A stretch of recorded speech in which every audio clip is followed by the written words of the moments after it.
உய்யக்கொண்டார் அருளிச் செய்த தனியன்.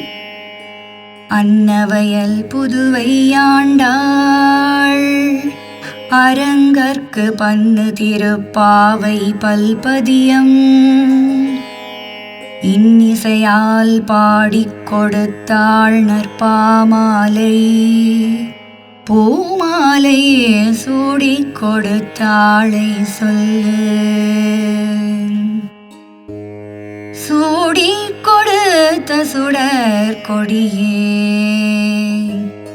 தொல்பாவை பாடியருளவல்ல பல்வளையாய் நாடி நீ வேங்கடவர்க்கென்னை விதி என்ற இம்மாற்றம் நாங்கடவா வண்ணமே நல்கு நாங்கடவா வண்ணமே நல்கு.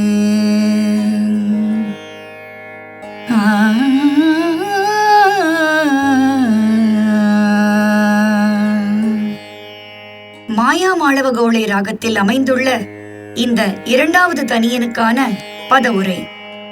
ஹம்சங்கள் உலாவுகின்ற வயல்களை உடைய ஸ்ரீவில்லிபுத்தூரில் திரு அவதரித்த ஆண்டாள் என்னும் திருநாமத்தை உடையளும் ஆராய்ந்து அருளிச் செய்யப்பட்ட திருப்பாவை என்னும் பல பாசுரங்களை இனிய இசையுடன் பாடி அவற்றை ஸ்ரீ ரங்கநாதனுக்கு விலட்சணமான பாமாலையாக சமர்ப்பித்தவளும் செண்பகம் முதலிய பூக்களினால் ஆகிய மாலையை தான் முந்துர குழலில் சூடி பிறகு ரங்கநாதனுக்கு சமர்ப்பித்தவளுமான ஓதையை அனுசந்திக்க கடவை.